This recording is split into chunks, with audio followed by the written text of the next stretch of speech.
The Texas sun hung low over Fort Sentinel, turning the dust on the access road into something close to gold. A silver sedan rolled to a stop at the main gate, engine ticking as it cooled. The woman who stepped out wore jeans that had seen better days, a faded gray hoodie with the sleeves pushed up to her elbows, and boots that looked like they'd walked through half the Middle East. Nothing about her screamed military. Nothing turned heads. The guard in the booth barely glanced up from his clipboard. He was young, maybe 22, with the kind of fresh face that hadn't seen anything worse than a long shift in the Texas heat. He took her ID card, scanned it without reading the name, and waved her through with the enthusiasm of a man counting down to lunch. Behind him, two soldiers leaned against the concrete barrier, nursing paper cups of coffee that had gone cold an hour ago. One of them, a corporal with a smirk that seemed permanently attached to his face, watched the woman pass and shook his head.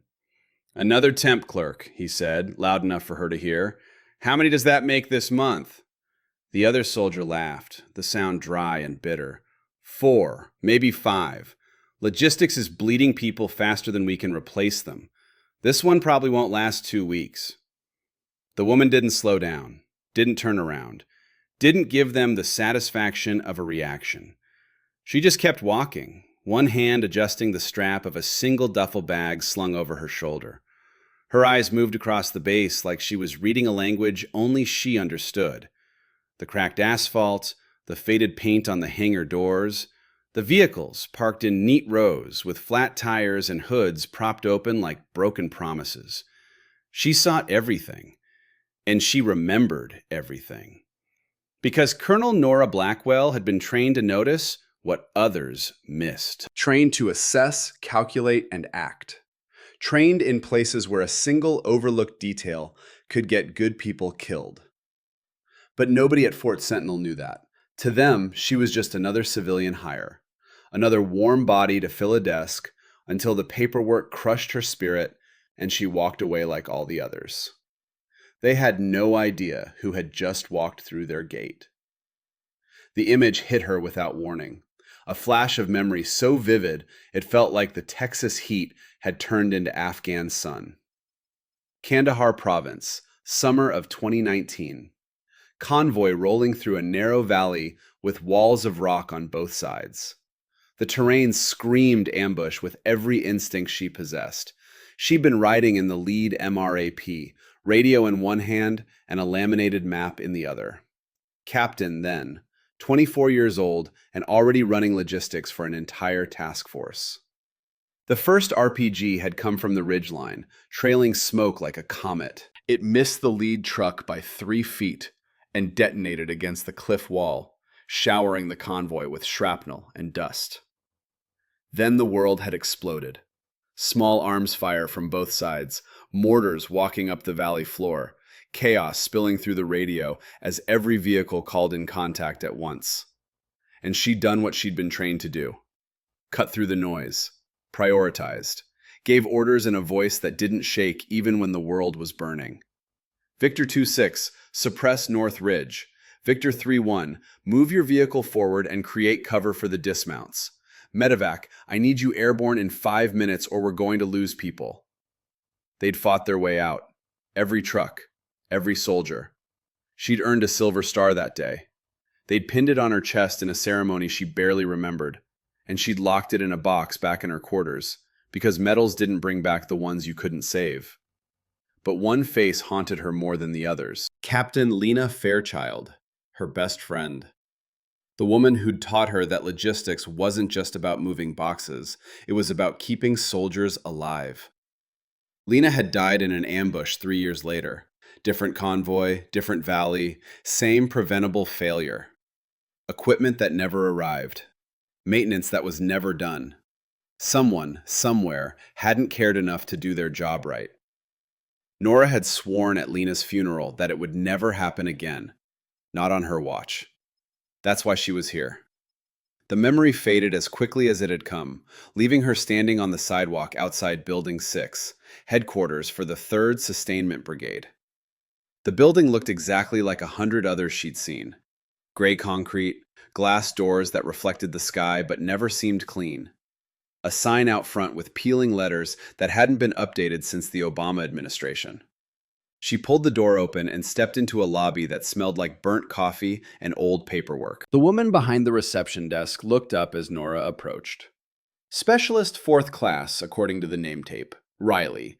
Early 20s with dark circles under her eyes and the slumped posture of someone who'd stopped caring about military bearing somewhere around month 2 of this assignment. Help you? Riley asked, fingers already moving back toward her keyboard. Nora slid a thin folder across the desk. Reporting for duty, civilian hire, logistics support. Riley opened the folder without interest, scanned the first page, and reached for the phone. She punched in a 3-digit extension and waited, eyes already drifting back to whatever YouTube video she'd been watching before Nora walked in. Ma'am, your new GS7 is here. A pause. Yeah, the one from the temp agency? Another pause, longer this time. Copy that. She hung up and slid a temporary badge across the desk.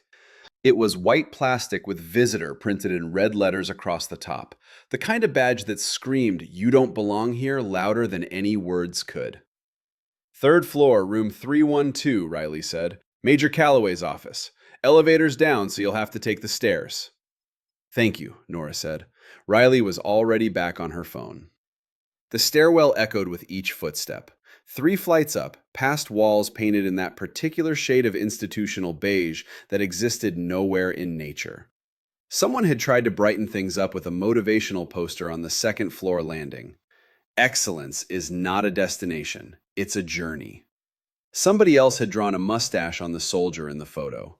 Room 312 was at the end of a hallway that smelled like toner and stress. The door stood half open, voices spilling out in a low hum of controlled chaos. Nora paused just outside, listening. I'm telling you, if we don't get those generator parts by Friday, the motor pool is going to have my head on a pike. A woman's voice, tight with exhaustion and frustration. Motor pool is going to have to wait, a man replied. His voice carried decades of watching promises turn into disappointments. We've got 6 units waiting on comms equipment that's been in transit for 3 months. That takes priority. Everything takes priority, Brennan. That's the problem. We're drowning in priorities and nobody's actually swimming. Nora knocked. Twice. Firm, but not aggressive. The conversation stopped. Come in, the woman called. The logistics office looked like a war zone, and not the kind Nora was used to. Desks crammed together in rows that made no ergonomic sense, computer monitors glowing with spreadsheets that seemed to scroll forever, stacks of paper leaning at angles that defied physics. A printer in the corner grinding like it had given up on life, but nobody had told it to stop. Half a dozen soldiers and civilians looked up as Nora entered. Most of them looked right through her, eyes already returning to whatever crisis had their attention before she interrupted. But one woman stood in the center of it all like the eye of a hurricane. Major Iris Calloway was somewhere in her late 30s, with auburn hair pulled into a regulation bun that had started to come loose around the edges. Her uniform was crisp, her ribbons perfectly aligned, but the skin under her eyes told the real story. Dark circles, stress lines bracketing her mouth. She looked like someone holding back a flood with nothing but willpower and stubbornness. You must be Blackwell, Calloway said. It wasn't really a question. Yes, ma'am. Calloway's eyes flicked to the temporary badge clipped to Nora's hoodie, then back up to her face. There was a moment of assessment there, the way a combat medic sizes up a casualty to decide if they're worth the time to save. Welcome to the circus, Calloway said. I'd give you the full orientation, but I don't have time, and you probably wouldn't believe half of it anyway.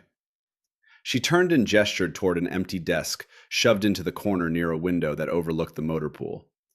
That's yours. Computer password is taped under the keyboard because our IT section is about as functional as our supply chain. She paused, seemed to weigh her next words carefully. We lost 2 people last month, Calloway continued. Burnout. One of them actually cried in the bathroom for 20 minutes before she turned in her resignation. The other just stopped showing up. So if you're looking for a nice, quiet government job where you can coast to retirement, you should probably leave now and save us both the paperwork. Nora met her eyes, didn't blink. I don't quit easily, ma'am. Something flickered across Calloway's face. Not quite hope, more like the faint memory of what hope used to feel like. We'll see, she said. Sergeant Brennan will get you set up. Try to keep your head above water for at least the first week." She turned back to her desk, already reaching for the phone that had started ringing again. The man who walked over had the build of someone who'd spent his youth doing things that broke lesser men. Sergeant First Class Wyatt Brennan was probably mid-30s, with short blonde hair and a face weathered by too many deployments in too many deserts. His uniform was immaculate, boots polished to mirrors, but his eyes held the distant focus of someone who'd seen too much and couldn't forget any of it. "Brennan," he said, offering his hand. "Communications and IT, which means I spend most of my time explaining to officers why their equipment doesn't work and listening to them blame me for it." Nora shook his hand. His grip was firm, professional. "You know your way around Army requisition systems?" he asked. "Some," Nora said. "Good, because ours is held together with duct tape and prayers." He gestured toward the computer on her desk. "You'll be working mostly with GCSS Army. It's supposed to make logistics easier. In reality, it's like trying to perform surgery with a hammer." He pulled up a chair and logged into her computer, fingers moving across the keyboard with practiced efficiency. "Here's what you need to know," he said. "Every requisition has to go through at least 4 approval levels. Each level takes between 3 days and forever. If anything gets kicked back for corrections, you start over from scratch. The system crashes at least twice a week, and whatever timeline they promised you, multiply it by 3. Nora leaned forward, watching the screen.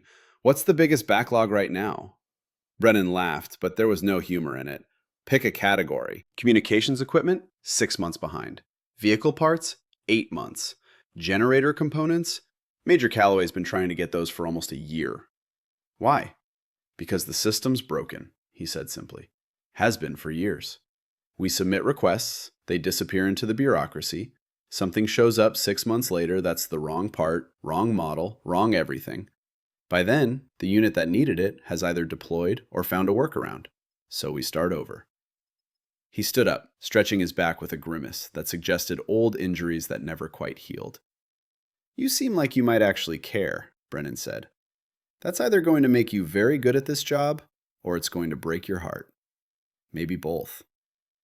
The first few hours passed in a blur of passwords, training modules, and orientation paperwork that existed solely to protect the Army from liability. Nora worked through it with the mechanical efficiency of someone who'd filled out 1,000 forms in 100 different bases. But she wasn't really focused on the forms. She was watching. The way Calloway moved through the office, constantly putting out fires, but never actually solving the underlying problems. The way Brennan checked and rechecked the same equipment logs like he didn't trust his own eyes anymore. The way the civilian contractors at the desks near the door had stopped even pretending to care, scrolling through their phones while the work piled up around them. This wasn't chaos. Chaos was random. Chaos was the fog of war, the unpredictable nature of combat where good plans fell apart the moment bullets started flying. This was something worse. This was a system that had slowly, quietly given up. A death by 1,000 cuts. Forms that led nowhere. Requests that vanished. Promises made and broken so many times that nobody even bothered to get angry anymore. She'd seen it before. Different bases, different units, same story. And she'd been sent here to figure out why. The mission brief had been short, delivered by a 2-star general in a Pentagon office that smelled like furniture polish and old leather. "Fort Sentinel is failing every readiness metric we have," the general had said. "Vehicle readiness is at 40%. Communication systems are held together with spare parts from 3 different decades. Supply requisitions take 6 times longer than they should, and we can't figure out why." He'd slid a folder across his desk, thin, classified, marked with the kind of stamps that meant asking questions would end careers. "We think it's either gross incompetence or something more deliberate," the general had continued. "Fraud, maybe, embezzlement. We need someone on the inside who can see things from the ground level, someone who won't be recognized." Nora had taken the folder without opening it. "How long do I have?" 2 weeks. Then we need answers." She'd nodded once and walked out. That had been 3 days ago. Lunch came and went. Nora ate a protein bar from her bag and kept working, pulling up requisition logs and cross-referencing them against supply deliveries. The patterns started to emerge after the first hour. Parts ordered but never delivered. Shipments marked as completed when the items never arrived. Requisitions that seemed to vanish entirely after passing through certain approval chains. She made mental notes. Didn't write anything down. Not yet. Around 1400 hours, the office door opened and a man walked in wearing the kind of expression that suggested he was used to people jumping when he entered a room. Lieutenant Colonel Garrett Thorne was tall, late 40s, with iron gray hair cut high and tight and a jaw carved from granite. His uniform was perfect, every ribbon precisely placed, every crease sharp enough to cut paper. The kind of officer who'd learned early that looking the part was half the battle. He was also the deputy commander of Fort Sentinel. Conversations died as he walked through. Soldiers straightened in their chairs. Even Calloway stood up a little straighter, though Nora noticed the major's hands clenched briefly into fists before she relaxed them. "Major Calloway," Thorne said. His voice was smooth, controlled, the voice of someone who never had to raise it to be heard. "I need the updated vehicle status report by end of business today." "Sir, we're still waiting on data from end of business, Major." It wasn't a request. Calloway's jaw tightened. "Yes, sir." Thorne's eyes swept the room, cataloging faces, making sure everyone knew he'd seen them. His gaze passed over Nora without stopping. Just another clerk. Another nobody.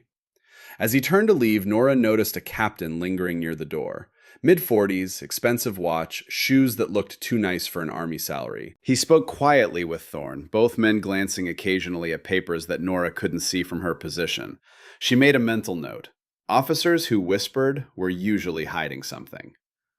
Thorne walked out, the captain following. The office let out a collective breath. "He's always like that?" someone muttered from across the room. "Only on days that end in Y," Brennan replied.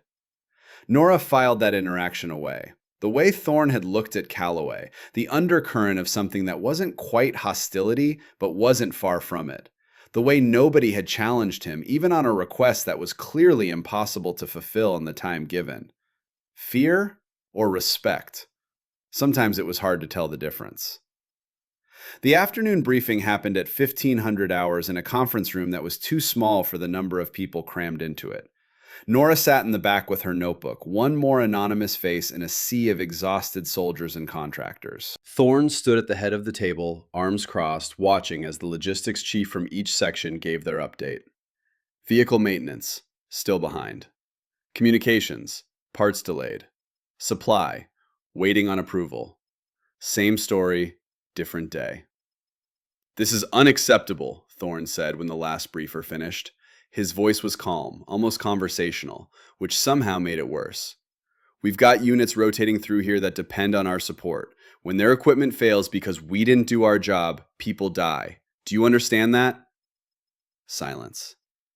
"I don't care about your excuses," he continued. "I don't care that the system is slow. I don't care that you're short-staffed. I care about results, and right now, we're not getting them." He paused, letting that sink in. "Starting next week, we're implementing new tracking procedures. Every requisition will be logged twice, every shipment verified, every delay documented with a written explanation." He glanced around the room. "I want accountability. If something fails, I want to know exactly whose fault it was." Nora watched the faces around her. Nobody looked excited about more paperwork.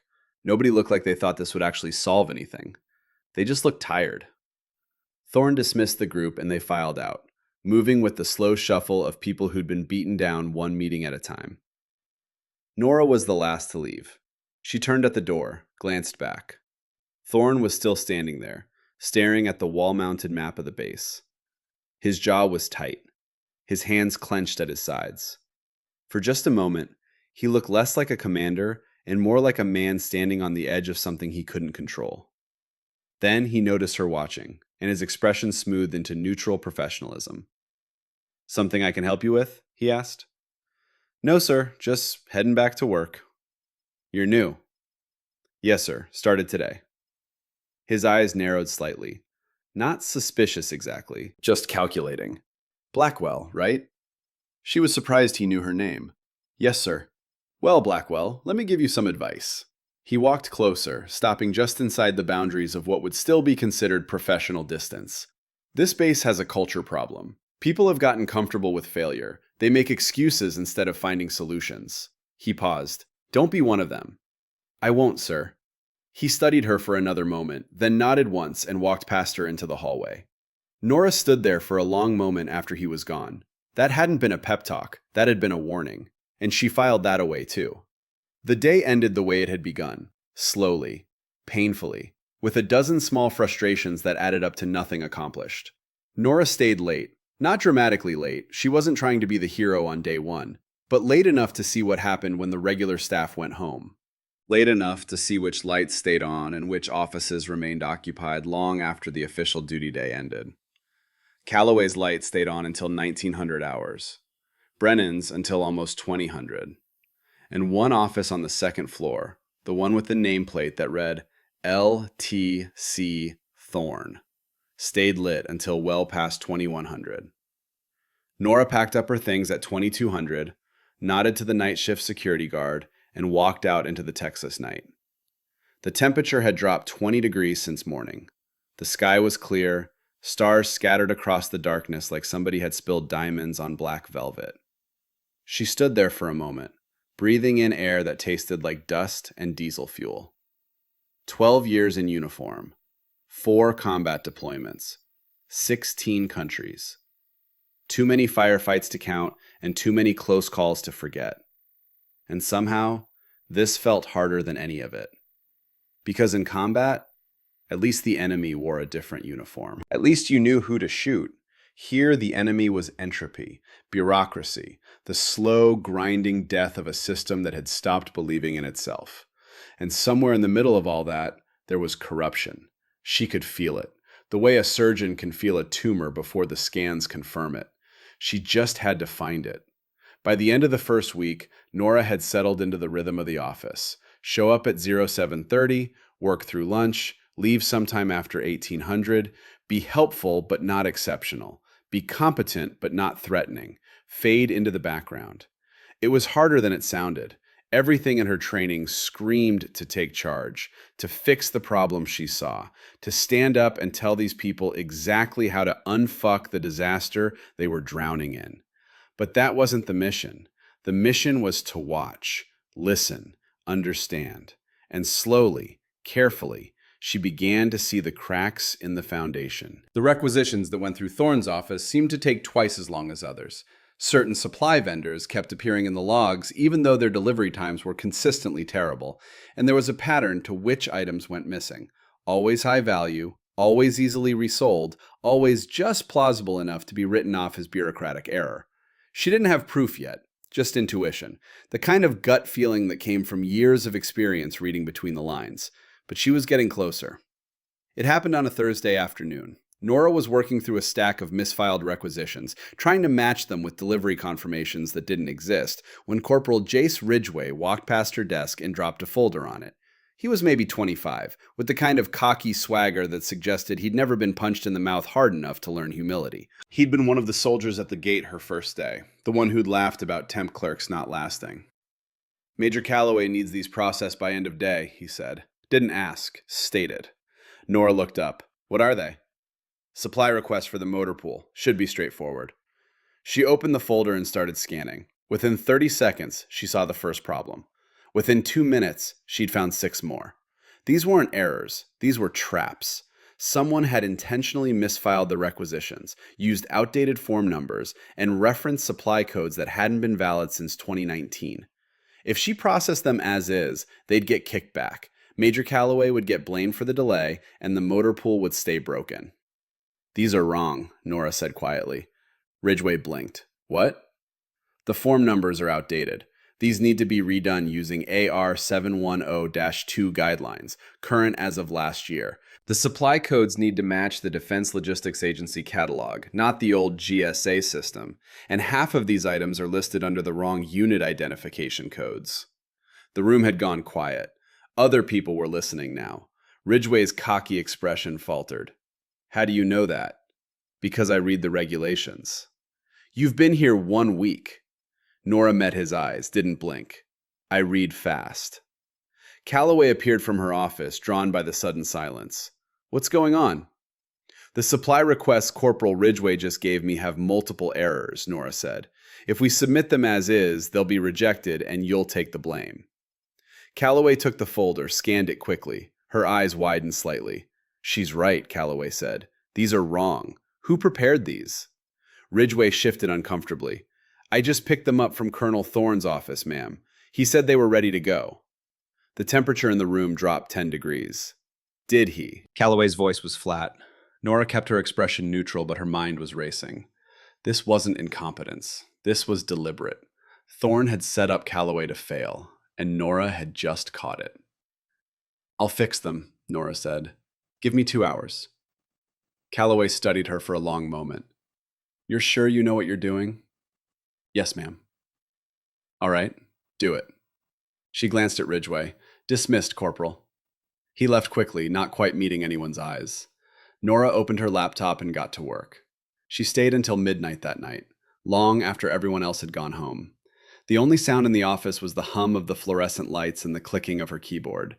She didn't just fix the requisitions. She cross-referenced every item against 3 different databases, verified the supply codes, double-checked the unit IDs, made sure every single detail was perfect and unimpeachable, because she knew what would happen if she got it wrong. Thorne would use it as proof that she was incompetent, that Calloway couldn't manage her own people, that the whole logistics section needed to be reorganized under his direct control.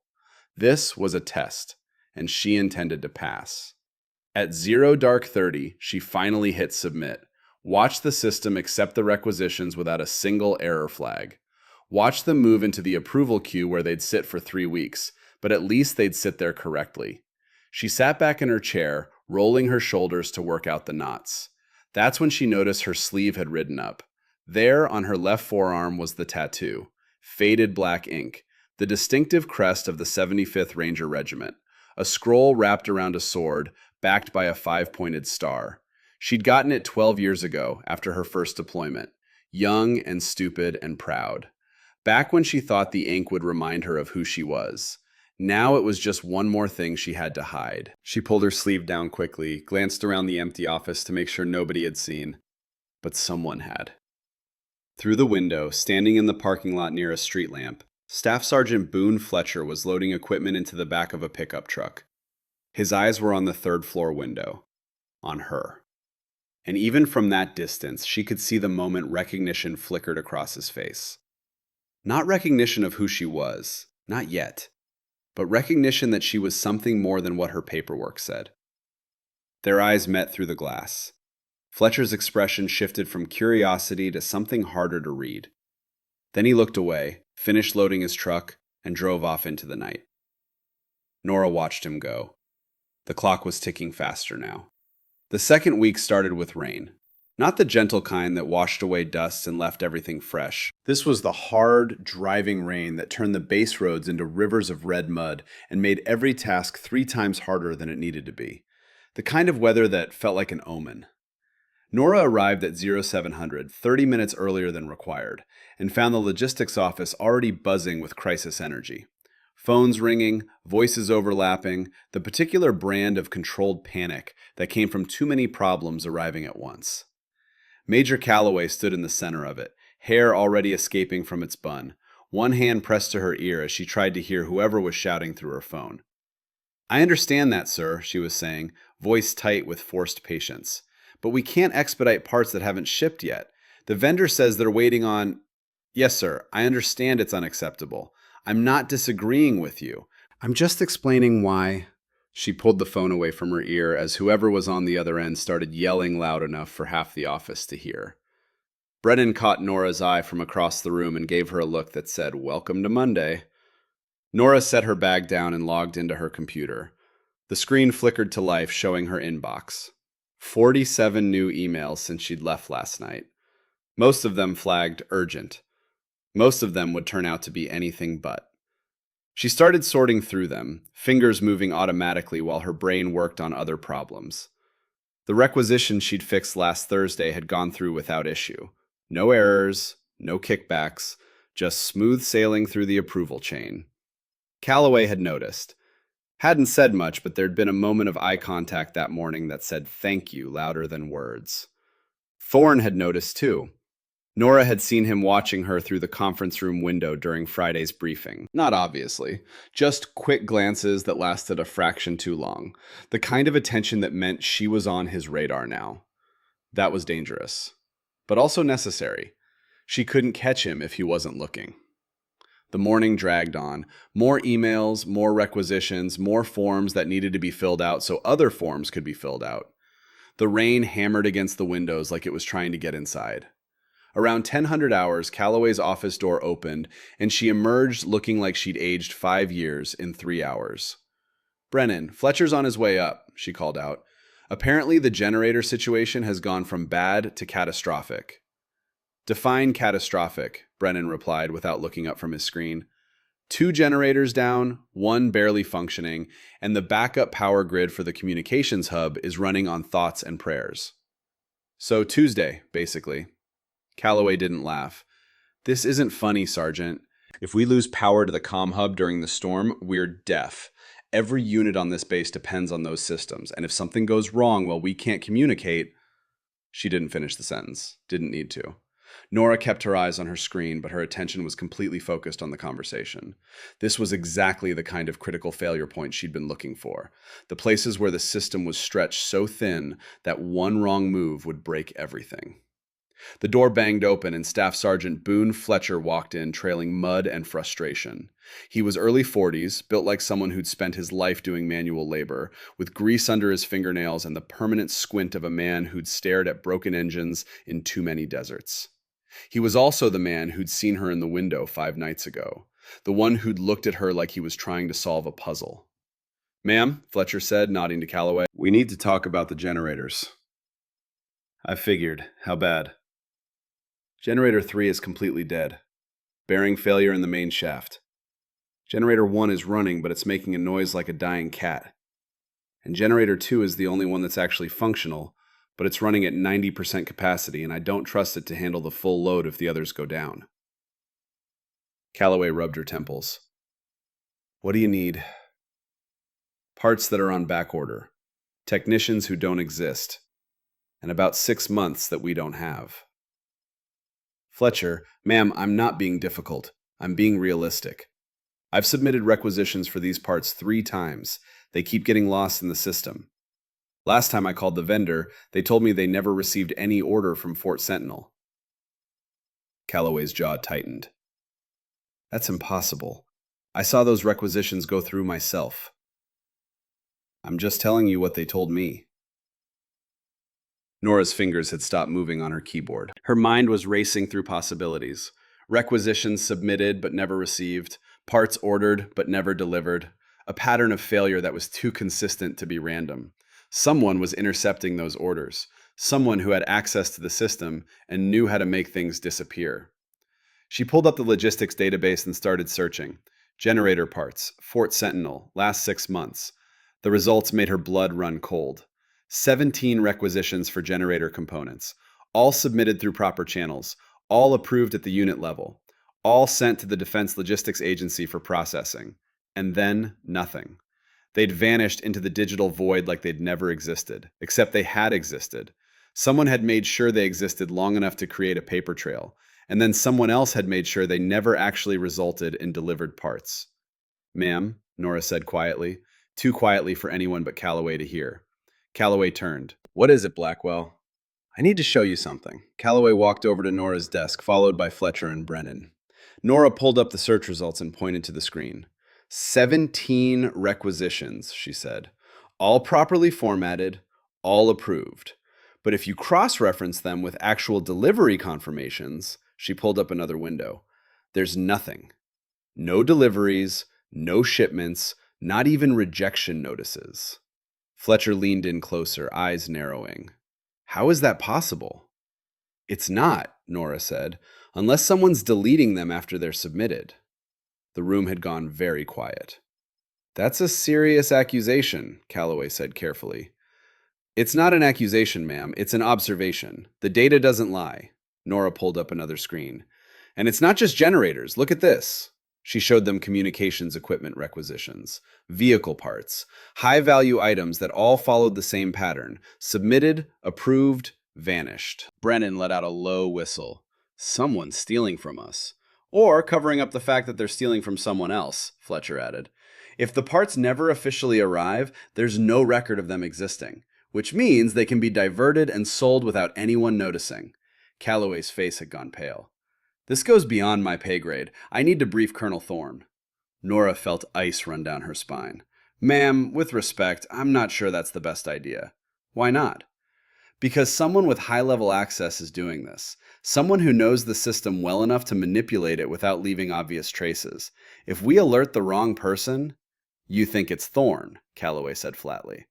"I think we need to be careful about who we trust with this information." Fletcher was watching Nora with an expression that had shifted from puzzled to something sharper, more alert. "You've been here a week," he said slowly. "How do you know this much about military logistics systems?" Nora met his eyes. "I read the manuals." "Nobody reads manuals that carefully." "I do." The staring contest lasted 3 seconds. Then Fletcher shook his head and turned back to Calloway. "Ma'am, she's right. We need to be careful. If someone's running a theft ring, they're not going to go quietly." Calloway looked between them, clearly wrestling with the decision. Finally, she nodded. "All right. We document everything. We keep it quiet, and we figure out who's behind this before we go to higher authority." She looked at Nora. "You're good with databases?" "Good enough." "Then dig deeper. I want to know every requisition that's disappeared in the last year. I want patterns. I want proof." "Yes, ma'am." Calloway turned to leave, then paused. "Blackwell? Thank you for caring enough to notice." Nora just nodded. After they'd dispersed, she sat at her desk staring at her screen, mind working through the implications. She'd found the corruption. Now she needed to prove it. And she needed to do it without revealing who she really was. The rain continued to hammer against the windows. Somewhere in the distance, thunder rolled like artillery fire. The storm was just beginning. 3 days later, Nora was ankle-deep in evidence and running out of time. She'd spent every evening working late, pulling records and cross-referencing shipments. The pattern was clear now. Over the past 18 months, Fort Sentinel had submitted requisitions for approximately $4.2 million worth of equipment and parts. Only $1.7 million had actually been delivered. The missing $2.5 million had been routed through a supply company called Sentinel Logistics Solutions, a name that was just generic enough to blend in with the hundreds of other contractors in the defense supply chain. Nora had done some digging. Sentinel Logistics Solutions was a shell company registered in Delaware with exactly 3 employees on paper and an address that turned out to be a UPS store in Austin. It was a fraud, a sophisticated one, but fraud nonetheless, and she was 90% certain that Lieutenant Colonel Garrett Thorne was behind it. The evidence was circumstantial, but compelling. Every vanishing requisition had passed through Thorne's office for final approval. The timing of the thefts had started 6 months after Thorne arrived at Fort Sentinel. And the bank accounts for Sentinel Logistics Solutions traced back to an offshore entity that had connections, tenuous but real, to Thorne's brother-in-law. She didn't have enough to make it stick in court, not yet, but she had enough to start asking uncomfortable questions. The problem was that asking those questions would burn her cover completely. She was still debating her next move when her phone buzzed. Text message from an unknown number. "Parking lot B, now, come alone." She stared at the message for 3 seconds, mind racing through possibilities. Trap? Warning? Someone who knew something? Only one way to find out. She grabbed her jacket and headed out. Parking lot B was on the far side of the base, near the old maintenance sheds that hadn't been used in years. The rain had stopped, but the ground was still soft, her boots sinking slightly with each step. A figure stood near a rusted pickup truck, partially hidden in shadow. Nora approached carefully, hands visible, senses on high alert. The figure stepped into the light. It was an old man, late 60s, maybe early 70s. He wore jeans and a faded army jacket with patches that identified him as retired military. His face was weathered like old leather, his eyes sharp and clear despite his age. "Ms. Blackwell," he said. His voice was rough, like gravel sliding down a metal chute. "Do I know you?" "No, but I know you." He pulled something from his jacket. For a half second, Nora's hand moved toward her concealed sidearm. Then she saw it was just a photograph. He held it up. It showed a young woman in Army combat uniform standing next to an MRAP in Afghanistan, captain's bars on her collar, rifle in her hands, eyes scanning the horizon like she could see threats before they materialized. It was Nora, 7 years ago. "Where did you get that?" she asked quietly. "I'm retired Command Sergeant Major Warren Grayson," he said. "Served 32 years. Did 3 tours in the Gulf. Saw your picture in an old Army Times article about female combat leaders. You were famous for about 15 minutes back in 2019. That was a long time ago. Not that long. And you don't forget a face like that. Especially when that face shows up at your old base pretending to be a civilian clerk." He lowered the photograph. "So here's my question, Colonel Blackwell. What the hell are you really doing here?" Nora's mind raced. Deny? Attack? Try to bluff her way out? No, Grayson was too smart for that, and more importantly, he was retired military, which meant he understood operational security, understood need to know, and he'd approached her privately. That meant he wasn't trying to expose her. He wanted answers. "Off the record?" she asked. "Way off. I'm investigating systemic failures in the logistics system. Pentagon sent me to figure out why Fort Sentinel can't keep its equipment operational." Grayson nodded slowly. "And you found something." "I found a lot of things, including the fact that someone's stealing millions of dollars worth of equipment."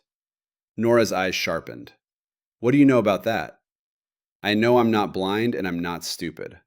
I still have friends on this base. They tell me things. About requisitions that disappear, about parts that never arrive, about a supply officer named LaRue who drives a BMW on a captain's salary. Captain Vincent LaRue. That's the one. He's connected to Thorne. Everyone knows it. Nobody says it out loud because Thorne has enough pull to make life miserable for anyone who crosses him." "Do you have proof?" "If I had proof, I'd have gone to CID myself. I just have what any old soldier has. Pattern recognition and a nose for bullshit." He studied her face. "But you've got more than that, don't you?" Nora didn't answer directly. "What do you want from me, Sergeant Major?" "I want you to nail these bastards," Grayson said flatly. "I spent 32 years serving this army. I bled for it, lost friends for it, and watching some careerist piece of shit steal from it makes me sick. So whatever you're doing, whatever you need, I'm here to help. This isn't your fight anymore. The hell it isn't. Once you put on the uniform, it's always your fight." They stood in silence for a moment. The wind picked up, carrying the smell of rain and oil from the maintenance sheds. Finally, Nora nodded. "All right. But you need to keep your mouth shut. Nobody can know who I am or what I'm doing here. Not your friends, not your family, nobody." "Understood." "And if this goes sideways, you were never here." "Colonel, I've been covering my ass since before you were born. I know how this works." He handed her a business card with a handwritten phone number. "You need anything, you call me, day or night." She took the card. "Thank you, Sergeant Major." "Don't thank me yet. Thank me when Thorne's in handcuffs."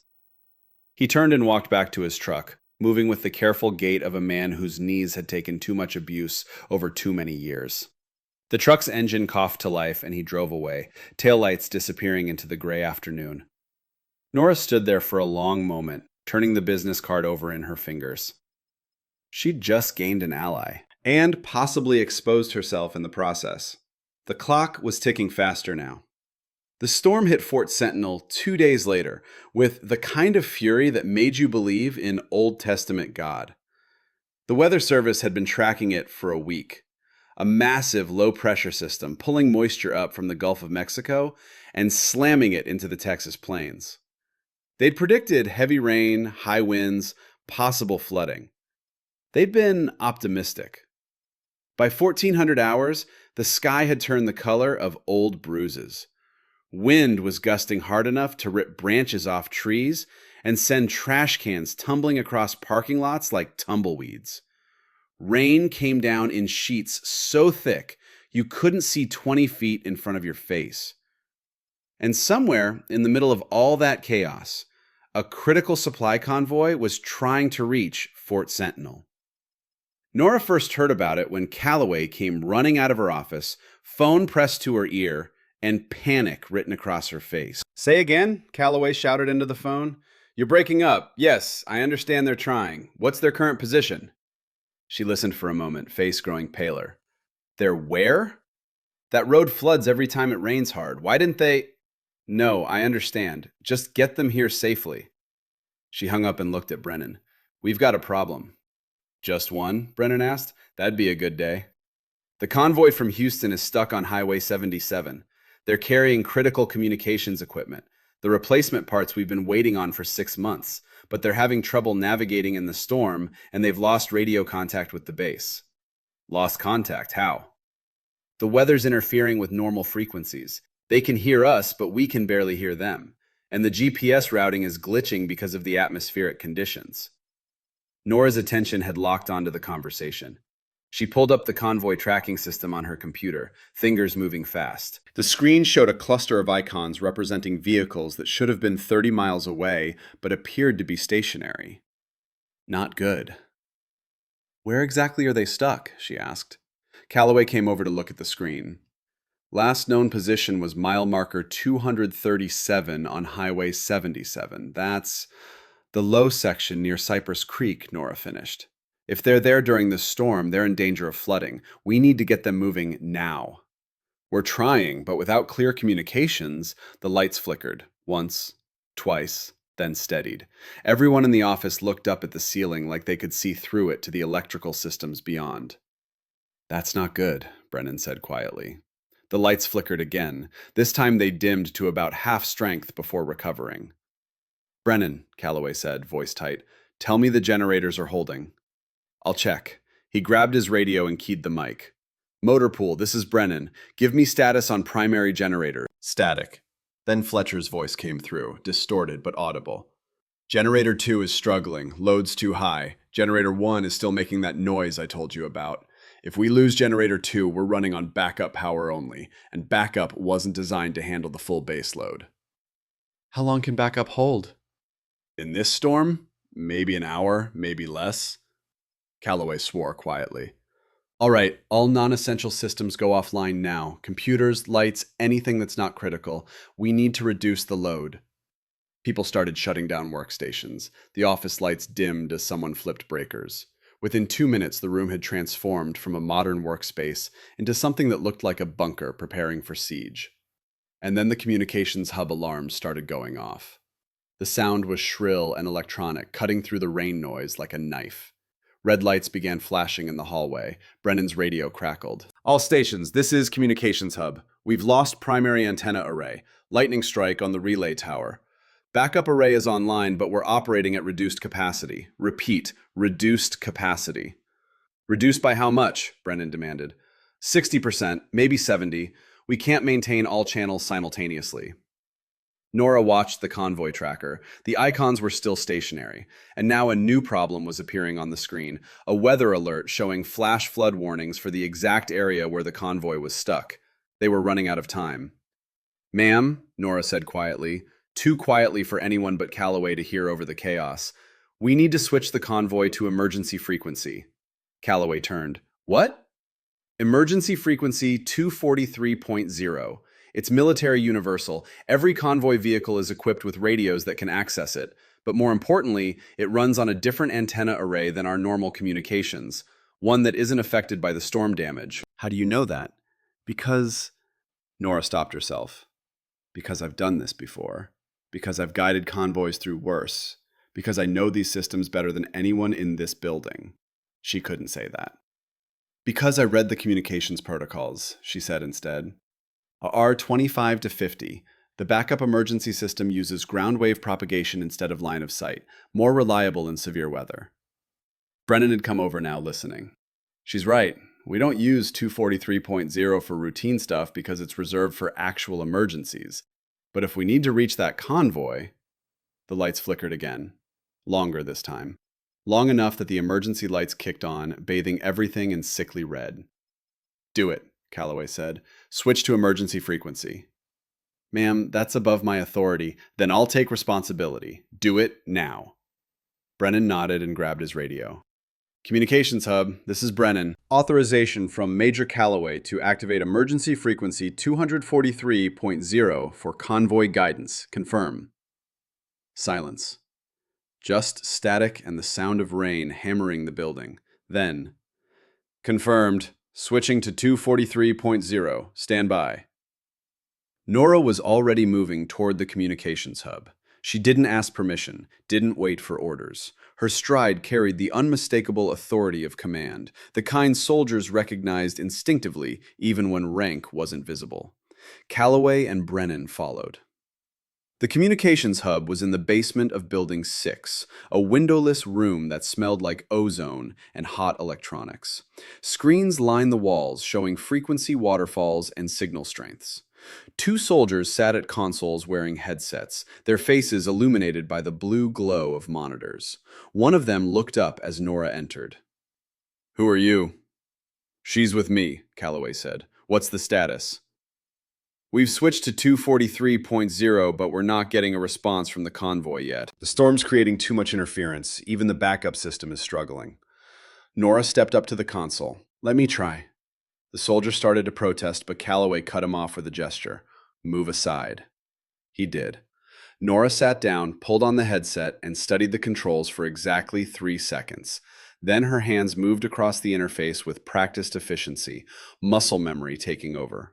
She adjusted the gain, narrowed the bandwidth, switched to a specific subchannel within the emergency frequency that would have less interference.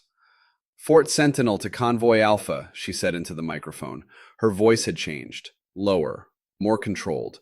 The voice of someone who'd spent years giving orders in crisis situations. "Fort Sentinel to Convoy Alpha. Do you read?" Static. She adjusted the gain again. "Convoy Alpha, this is Fort Sentinel on emergency frequency 243.0. If you can hear this transmission, key your mic twice." More static. Then, 2 distinct clicks. "Convoy Alpha, Fort Sentinel reads you. Understand you are experiencing navigation difficulty in severe weather. Confirm your current position." The voice that came back was distorted but audible. "Fort Sentinel, Convoy Alpha. Current position approximately mile marker 235, Highway 77. Road conditions deteriorating. Water rising. Request guidance." Nora pulled up the digital map on the console screen. Her eyes traced the route, calculating distances and alternatives with the speed of someone who'd done convoy planning in her sleep. "Convoy Alpha, be advised your current position is in a flood zone. You need to move immediately. Turn around and head north on 77 for 2 miles. Take County Road 1845 east. It's higher ground. Follow that for 6 miles until you intersect with Highway 190. From there, you can approach the base from the north. Do you copy?" "Copy, Fort Sentinel. Turn north on 77, east on County Road 1845. Approach from the north on 190. Confirm that route is passable?" Nora glanced at Brennan. He was already pulling up road condition reports on another console. "Mostly clear," he said. "Some flooding on 190, but not impassable. It's their best option." "Convoy Alpha, route is confirmed passable. Move immediately. Weather conditions will continue to deteriorate. We will maintain radio contact on this frequency. Fort Sentinel out." She sat back, hands still on the controls, eyes fixed on the screen showing the convoy's position. Slowly, the icons started moving. North, then east, following the route exactly as she'd laid it out. The room was dead silent except for the hum of equipment and the muffled roar of the storm outside. Calloway was staring at Nora like she was seeing her for the first time. Brennan's expression had shifted from puzzled to something closer to certainty. He knew. Maybe not all of it, but enough. "Who are you?" Calloway asked quietly. Nora didn't take her eyes off the screen. "Someone who's seen worse, ma'am." "That's not an answer. It's the only one I can give right now." They stood in tense silence for the next 40 minutes, tracking the convoy's progress. Nora maintained radio contact, giving updates and adjustments as road conditions changed. Her voice never wavered, never hesitated. She spoke with the absolute confidence of someone who knew exactly what she was doing and expected to be obeyed. At 1700 hours, the convoy reached Fort Sentinel's north gate. All vehicles accounted for, all equipment intact, 0 casualties. The soldier at the console let out a breath he'd been holding. They made it. Yeah, Brennan said softly, still watching Nora. They did. Nora pulled off the headset and stood up. Her legs were stiff from sitting. Her head was pounding from the concentration and the stress of maintaining the performance. Because that's what it had been, a performance. Playing the role of someone competent but not exceptional. Someone who'd read the manuals and gotten lucky. But the truth was written all over Calloway's face, and Brennan's, and even the young soldier at the console. They knew she was something more. They just didn't know what yet. Good work, Blackwell, Calloway said. There was a question in her voice, a demand for explanation that she was too professional to voice in front of subordinates. Thank you, ma'am. We should debrief. My office, 20 minutes. It wasn't a request. Yes, ma'am. Nora walked out of the communications hub and back up the stairs to the logistics office. The storm was still raging outside. The lights were still flickering. But inside her head, everything was crystal clear. She'd saved the convoy. She'd proven her competence, and she'd stepped out of the shadows just enough that people were starting to ask questions, which meant her time was running out. She had maybe 48 hours before someone connected the dots, before someone ran her name through the right database, before her cover collapsed completely. She needed to move fast. The debrief in Calloway's office lasted exactly 37 minutes. Brennan was there. Fletcher had been called up from the motor pool, all of them watching Nora with expressions that ranged from suspicious to openly curious. Where did you learn to do that? Calloway asked. No preamble, no small talk. I have some military experience, Nora said carefully. Some experience? You guided that convoy like you've been doing it your whole life. You knew frequencies and protocols that most logistics officers don't even understand, and you did it without hesitating, without checking a manual, without asking for help. I'm good under pressure. That's not an answer. Fletcher spoke up. I've been in the Army for 22 years. I've worked with supply officers, logistics planners, transportation coordinators. You don't move like any of them. He paused, choosing his words carefully. You move like someone who's used to being in charge. The room was very quiet. Nora met Fletcher's eyes, saw the understanding there, saw that he'd already figured it out, or close enough. I can't tell you everything, she said finally. Not yet. But I need you to trust me when I say I'm here to help. The problems on this base, the missing equipment, the failed requisitions, the corruption, I'm going to fix it. But I need time. How much time? Calloway asked. A week. Maybe less. And then what? And then you'll know everything, I promise. Brennan leaned back in his chair, arms crossed. You're investigating Thorm, aren't you? Nora didn't answer. Didn't need to.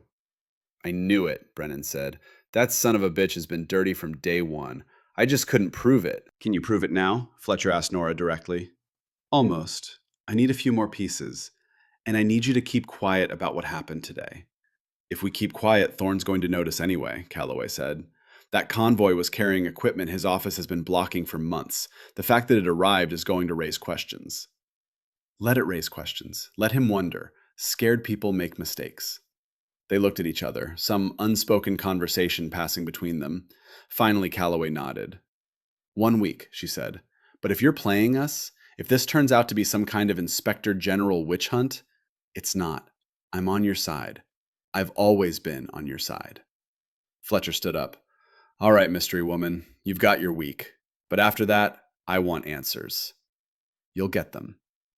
They filed out, leaving Nora alone in Calloway's office. She sat there in the dim light, listening to the storm rage outside, and knew she'd just crossed the line she couldn't uncross.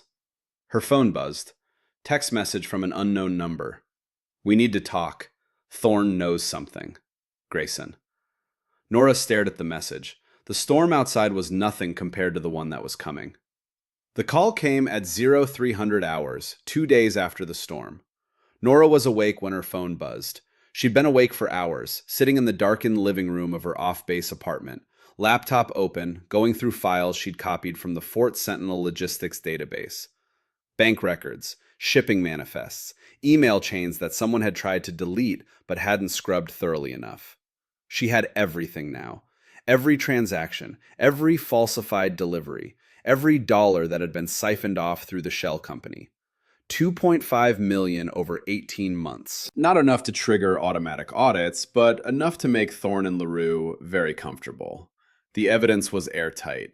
She could take it to the Criminal Investigation Command tomorrow and watch the dominoes fall. But the phone call changed everything.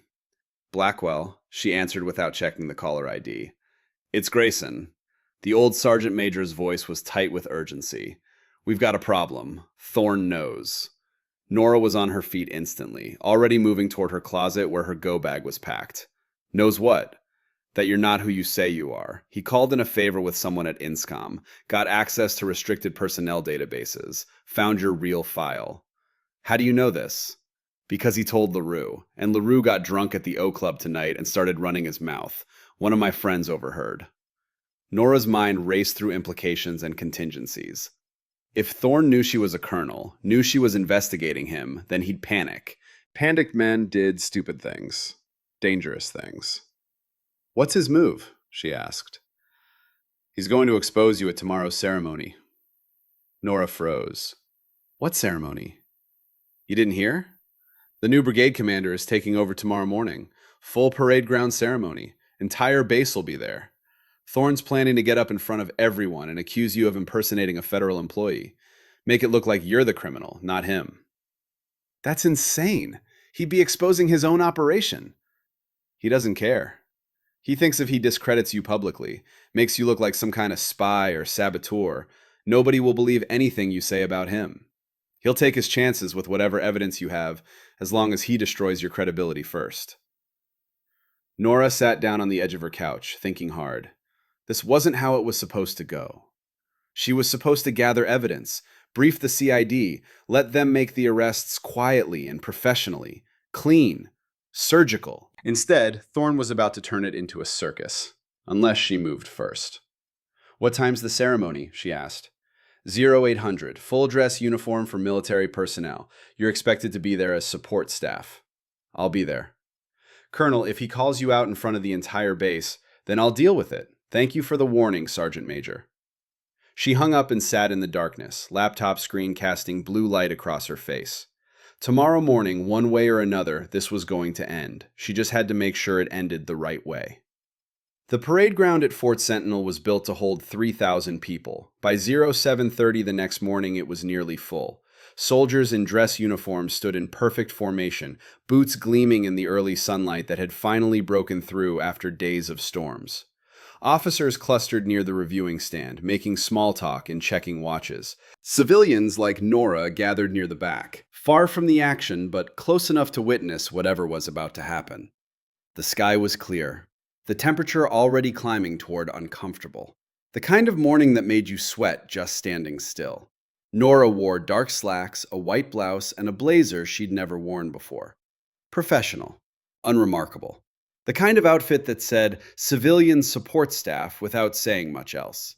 But in the inside pocket of that blazer was a USB drive containing every piece of evidence she'd gathered. And in her purse was her military ID card.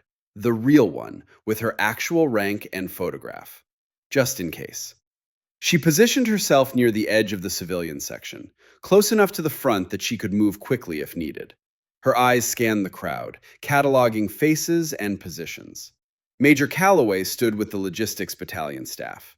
Brennan and Fletcher were in the enlisted formation. Grayson was in the audience section reserved for retirees, wearing his old dress uniform with medals from 3 decades of service. And Lieutenant Colonel Garrett Thorne stood near the podium with the other senior officers, jaw tight, eyes scanning the crowd like a predator looking for prey. His gaze found Nora, locked on. For 3 full seconds, they stared at each other across 50 yards of parade ground.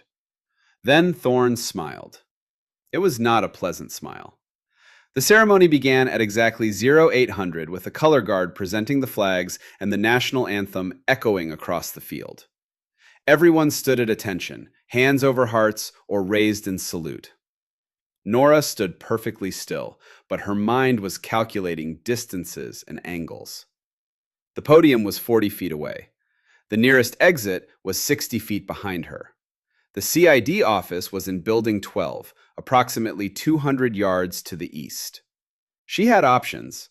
She just needed to know which one to use. The outgoing brigade commander gave his farewell speech. It was professional and boring, full of the standard phrases about honor and service that sounded meaningful until you'd heard them 1,000 times. People shifted their weight and tried not to look at their watches. Then came the introduction of the incoming commander. And now, the master of ceremonies announced, "It is my honor to introduce our new brigade commander, who will be arriving shortly. But first, Lieutenant Colonel Thorne has asked to address the formation." Nora's pulse kicked up. This was it. Thorne walked to the podium with the confidence of a man who thought he'd already won. He adjusted the microphone, looked out over the assembled base, and let the moment stretch just long enough to make everyone uncomfortable. "Good morning," he said. His voice carried clearly across the parade ground. "I know this is unusual. Normally we don't interrupt a change of command ceremony, but I have a matter of critical importance that needs to be addressed immediately." Murmurs rippled through the crowd. Soldiers glanced at each other. Officers leaned in closer. "For the past 2 weeks," Thorne continued, "we have had someone on this base operating under false pretenses. Someone who claimed to be a civilian logistics clerk, but who has been conducting unauthorized surveillance and accessing classified information systems." The murmurs grew louder. Nora saw Calloway's head snap toward her, eyes wide.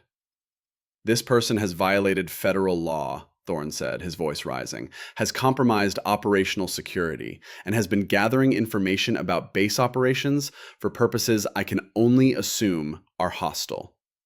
He turned and pointed directly at Nora. "Ms. Blackwell, or whoever you really are, I'm calling you out, right here, right now. Tell these people who you actually are and what you're really doing on this base." Every head turned. 3,000 pairs of eyes locked onto Nora standing at the edge of the civilian section. The silence was absolute. Nora stood perfectly still, her face expressionless. Her mind was running through scenarios at light speed. She could deny it, play innocent, force Thorne to prove his accusation without any support. But that wouldn't solve anything. It would just delay the inevitable. Or she could end this, right now, on her terms. She made her decision in less than a second. Nora reached into her blazer pocket and pulled out her military ID card. Held it up so the morning sun caught the laminate and made it shine. "My name is Colonel Nora Blackwell," she said. Her voice carried across the parade ground with the same command presence she'd used in the communications hub. "United States Army, service number 589324471. I was sent here by the Pentagon to investigate systemic failures in logistics operations and equipment readiness." The silence shattered into a wave of shocked voices. Soldiers broke formation, disciplined to turn and stare. Officers started talking over each other. The master of ceremonies looked like someone had just told him the sky was falling. Triumph drained from Thorne's expression, replaced by confusion that flickered across his features like static. This wasn't how it was supposed to go. She was supposed to deny it, to make excuses, to look guilty. Instead, she'd just owned it completely. "You see?" Thorne said, recovering quickly. "She admits it. She's been operating under false identity. Under authorized cover," Nora cut him off. Her voice was steel. "Approved by the Inspector General's office and the Secretary of the Army. Everything I've done has been legal and within the scope of my orders." She started walking toward the podium. Not fast, not aggressive, just steady and purposeful. The crowd parted like water around a ship's prow. "During my 2 weeks here," she continued, "I discovered evidence of systematic theft and fraud. Someone on this base has been stealing equipment and parts worth approximately $2.5 million. They've been doing it through a shell company called Sentinel Logistics Solutions, and they've been covering their tracks by manipulating requisition records in the logistics database." She'd reached the steps to the reviewing stand. Thorne moved to block her, but a full colonel in the officer section called out, "Let her speak!" Thorne stepped aside, jaw clenched so tight the muscles stood out like cables. Nora climbed the steps and stood at the podium. She pulled the USB drive from her pocket and held it up. "Everything is on here," she said. "Every transaction, every falsified record.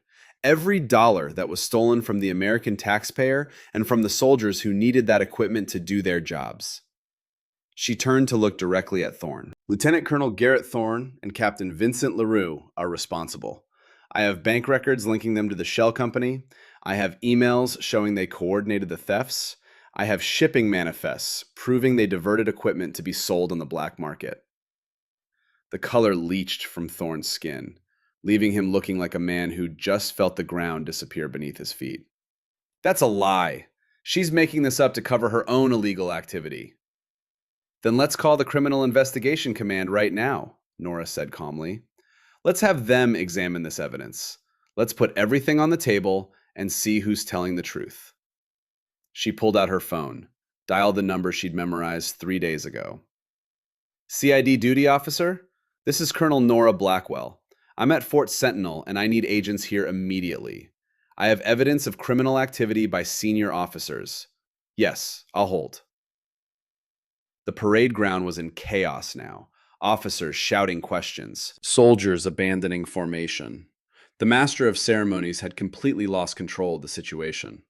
Thorne made a move toward the steps, like he was going to run. But Fletcher was already there, blocking his path. So was Brennan. And behind them, Grayson had appeared from the crowd, standing with his arms crossed and a look on his face that said, "Try it." Thorne stopped, looked around at the circle of soldiers closing in, looked at Nora standing at the podium with her phone to her ear and that USB drive in her hand. And finally, the reality of what was happening broke through his denial. "You don't understand," he said, voice cracking slightly. "I was going to pay it back. It was just temporary. I had some financial problems and I was going to—" "You were going to steal from soldiers and hope nobody noticed," Nora said flatly. "That's all you were going to do." 3 military police vehicles came roaring across the parade ground, lights flashing. CID agents in civilian clothes piled out, badges already visible on their belts. The lead agent, a woman in her 40s with the bearing of someone who'd seen everything twice, walked directly to Nora. "Colonel Blackwell?" "That's me." "Special Agent Morrison, CID. We got your call. You have evidence?" Nora handed her the USB drive. "Everything you need. Bank records, emails, shipping manifests. 2 suspects. Lieutenant Colonel Garrett Thorne and Captain Vincent LaRue." Morrison looked at Thorne, then back at Nora. "You been undercover?" "For 2 weeks. Full authorization from the IG's office. I can provide documentation." "We'll need that, but first," Morrison turned to her team, "take them both into custody." 2 agents moved toward Thorne. He didn't resist, didn't run. He just stood there as they put handcuffs on him, his face blank with shock.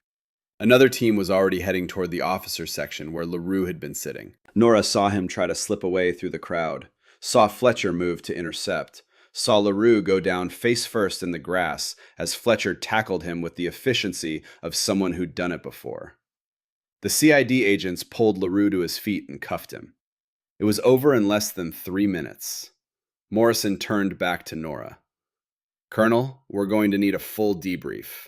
Everything you found, everyone you talked to, complete chain of custody for all evidence." "Understood. I can be at your office in 30 minutes. Make it 20. Morrison walked away, barking orders into her radio. The CID vehicles pulled out with Thorne and LaRue in the back, taking them to wherever people went when their careers and lives fell apart simultaneously. Nora stood at the podium, looking out over 3,000 stunned faces. The base had just watched their deputy commander get arrested for theft and fraud, had watched a civilian clerk reveal herself as a colonel, had seen everything they thought they knew about their chain of command explode in real time. Someone needed to say something, to acknowledge what had just happened, to give them some kind of direction. Nora took a breath and stepped back to the microphone. "I know you have questions," she said. "I know this looks bad, but here's what you need to understand. The system failed you. Your leadership failed you. People who were supposed to take care of you were stealing from you instead." She paused. "But that stops today. The equipment you need will start arriving. The requisitions that were blocked will go through. The corruption that's been rotting this base from the inside is finished." She looked across the formation, saw Calloway standing with tears in her eyes, Saw Brennan and Fletcher standing a little straighter. Saw Grayson give her a single sharp nod of approval. You deserved better, Nora said quietly. And starting now, better is what you're going to get. She stepped away from the podium. The master of ceremonies, who'd been standing frozen for the last 10 minutes, finally found his voice. Formation dismissed. 3,000 soldiers broke ranks and immediately started talking, the sound rising like a wave across the parade ground. Nora walked down the steps and headed toward the CID building. She made it about 20 feet before Calloway caught up to her. Colonel, Calloway said. The word came out strange, like she was still processing it. Nora stopped. Major? You could have told me. Could have told any of us who you were. I couldn't. Not until I had the evidence I needed. If Thorne had known what I was really doing here, he would have destroyed everything and run. Calloway nodded slowly. I understand. I wish I'd known I wasn't crazy. That the system really was broken, and it wasn't just me failing to figure it out. You weren't failing.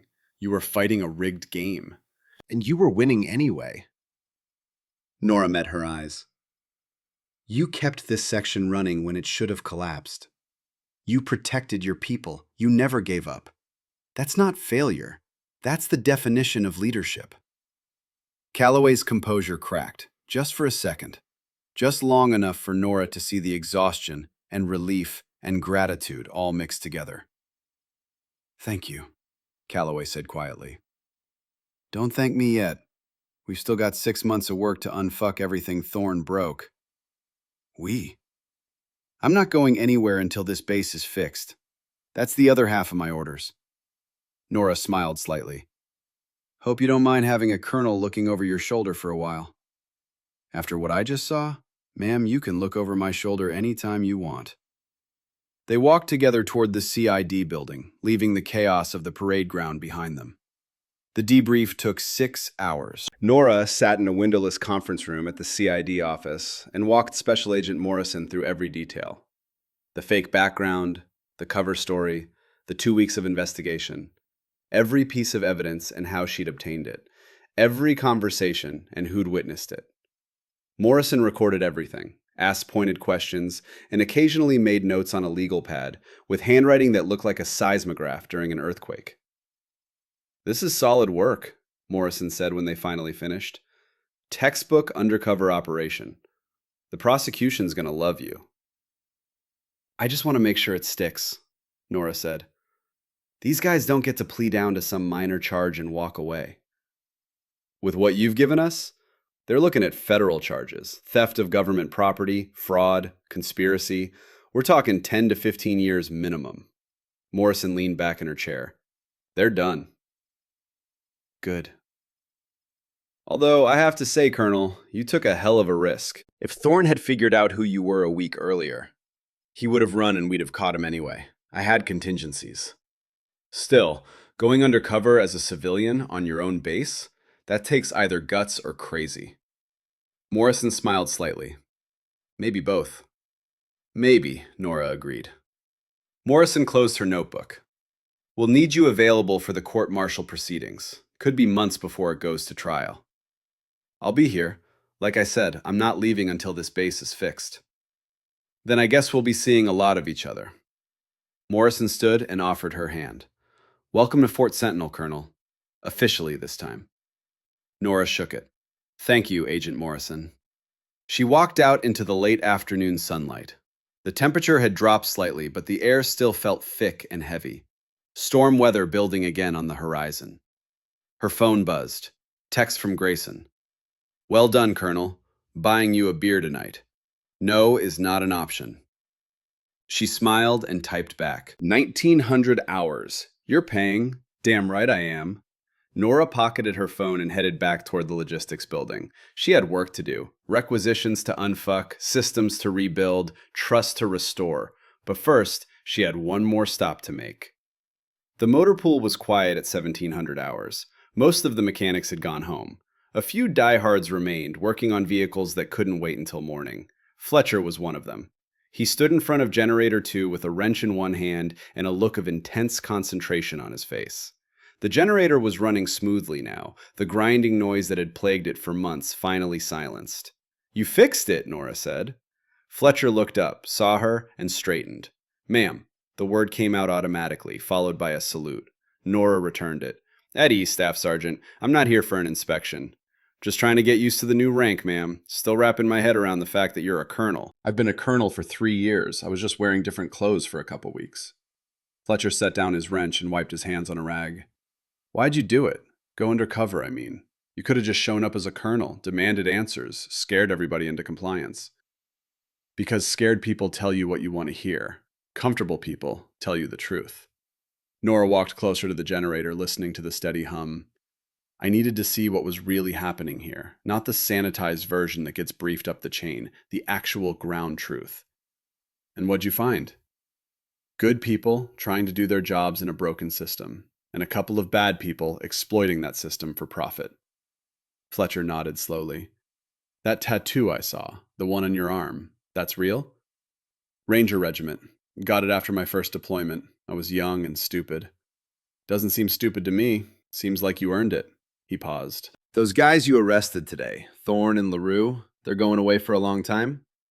If I have anything to say about it. Good, because they weren't just stealing equipment. They were stealing from us. From the soldiers who needed that gear. From the mission. Fletcher's jaw tightened. That's unforgivable. I agree. They stood in comfortable silence for a moment, listening to the generator run. So what happens now? Fletcher asked. You staying or moving on to the next disaster? Staying, at least until Fort Sentinel is back to full readiness. After that, Nora shrugged. Who knows? The Army will send me wherever they need someone to fix things that are broken. Well, for what it's worth, ma'am, I'm glad you're here. We needed someone like you. You needed someone to care enough to look past the bullshit. That's all I did. That's not all you did, ma'am. Not by a long shot. Nora nodded once and turned to leave. Colonel, Fletcher called after her. She stopped. Yeah? That thing you did with the convoy during the storm. That was pretty badass. She smiled. Just another Tuesday, Staff Sergeant. For you, maybe. For us, it was the first time in months that something actually worked right. Nora walked away across the motor pool yard, boots crunching on gravel, the sunset painting everything in shades of orange and red. Behind her, Generator 2 hummed steadily. No grinding, no stuttering, just the sound of something finally working the way it was supposed to. Small victory. But you built success one small victory at a time. 6 months later, Fort Sentinel looked like a different place. The vehicles in the motor pool ran without breaking down every other day. The communications hub operated at 98% uptime. Supply requisitions that used to take months now took weeks. The base had climbed from the bottom of every readiness metric to the top third. Not perfect, but better. Significantly better. Nora stood in her office on the third floor of Building 6, looking out over the parade ground where everything had come to a head half a year ago. Her office now, not Thorne's. He was in Leavenworth, serving 8 years of a 12-year sentence. LaRue had gotten 10 years after trying to cut a deal that nobody accepted. The door opened behind her. She didn't turn around. Colonel? Calloway's voice. You wanted to see me? Come in, Lieutenant Colonel. Calloway had been promoted 2 months ago. Nora had written the recommendation herself and watched with satisfaction as Calloway's superior leadership was finally recognized with the rank it deserved. What can I do for you, ma'am? Nora turned from the window. I'm leaving. Calloway's expression flickered. When? Week after next. Orders came through this morning. They're sending me to Fort Bragg. Similar situation, different problems. Another undercover mission? Maybe. Maybe not. Depends on what I find when I get there. Nora smiled slightly. But that's why I wanted to talk to you. You're going to be running this logistics section without me looking over your shoulder. Think you can handle it? Yes, ma'am. I know you can. That's not actually what I was asking. I was asking if you're ready. Calloway thought about that for a moment. I am. This place isn't perfect, but it's functional now. We've got good systems in place. Good people running them. I can keep it going. You can do more than keep it going. You can make it better. Nora walked over to her desk and picked up a folder. I'm recommending you for battalion command. Your leadership over the past 6 months has been exemplary. You've earned it. Calloway took the folder with hands that trembled slightly. Ma'am, I don't know what to say. Say you'll keep pushing. Say you'll keep demanding better. Say you'll never let this place slide back into complacency.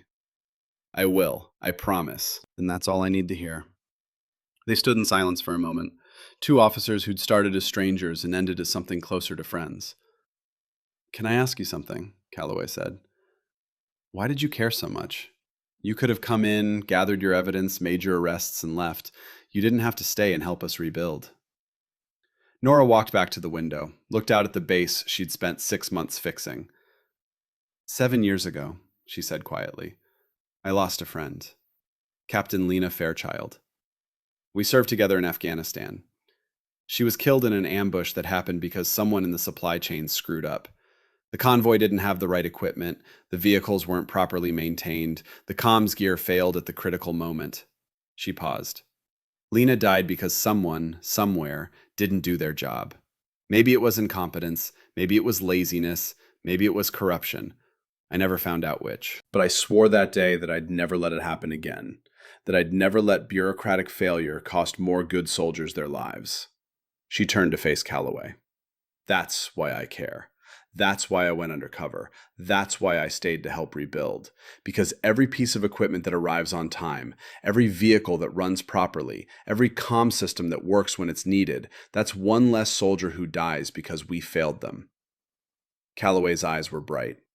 I understand, ma'am, and I'll make sure Fort Sentinel never forgets that lesson. I know you will. Calloway saluted sharply.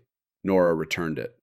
Then the lieutenant colonel turned and walked out, leaving Nora alone with her memories and her ghosts.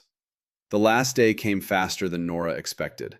She spent the morning doing final paperwork, signing off on transition documents, briefing her replacement, a major from the 82nd Airborne who seemed competent but overwhelmed by the responsibility he was inheriting. At 1300 hours, she walked through the logistics office one last time.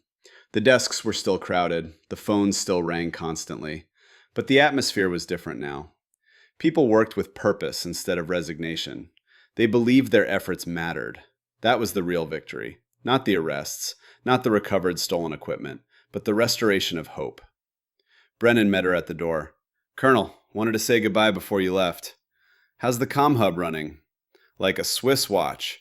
New equipment arrived last month. We've got redundancies on our redundancies now. Next storm won't even make us blink. Good. Keep it that way. Yes, ma'am. He hesitated. For what it's worth, you taught me something. What's that? That the system only works if someone cares enough to make it work. Before you showed up, I'd gotten cynical. Stopped believing things could get better. You reminded me why I put on the uniform in the first place. Nora shook his hand. The system didn't save this base, Sergeant. You did. You and Fletcher and Calloway and all the others who refused to quit even when it would have been easier. I just gave you permission to win. She walked out into the Texas afternoon. The heat was oppressive, but the sky was clear. No storms on the horizon. Fletcher was waiting by her car with Grayson. Both of them stood at attention as she approached. At ease, gentlemen. This isn't a ceremony. Should be, Grayson said. You earned it. I just did my job. Your job was to investigate corruption. You did that in 2 weeks. Then you stayed 6 months to rebuild everything that was broken. That's above and beyond, Colonel. Fletcher handed her a small wooden box. We got you something. Nothing fancy, just wanted you to have something to remember us by. Nora opened the box. Inside was a challenge coin, custom made. One side showed the Fort Sentinel crest. The other side had her name in a simple inscription, the Silent Guardian. I don't know what to say, Nora said quietly. You don't have to say anything, Fletcher replied. Just know that we'll remember what you did here. All of us will. Grayson stepped forward. He was in civilian clothes today, but he still moved like the sergeant major he'd once been. I served 32 years and I met a lot of officers. Most of them were decent. Some were good. A few were exceptional. He met her eyes. You're one of the exceptional ones, Colonel. Don't ever forget that. I won't, Sergeant Major. Thank you. She shook both their hands, climbed into her car, and started the engine. In the rearview mirror, she watched them grow smaller as she drove toward the main gate. The same gate where this had all started 2 weeks and 6 months ago. The same guard shack, different guard, but the same bored expression. This time, though, he checked her ID carefully, saw the rank. Straightened immediately and snapped a sharp salute. Safe travels, ma'am. Thank you, soldier. She drove through the gate and onto the highway that would take her away from Fort Sentinel and toward whatever came next. Her phone rang. She answered on Bluetooth. Colonel Blackwell? Colonel, this is General Morrison, the 2-star who'd sent her here in the first place. I heard you're leaving Fort Sentinel today. Yes, sir. En route to Fort Bragg now. Good. We've got another situation there. Similar issues, different players. I'm sending you the classified brief tonight. Understood, sir. Same parameters as last time? Actually, no. This time you're going in as yourself. We need someone to take command of their logistics battalion and clean house from the top down. No undercover work. Just straight leadership. Nora thought about that. Part of her would miss the undercover work, the challenge of operating in the shadows, the satisfaction of catching people who thought they were untouchable.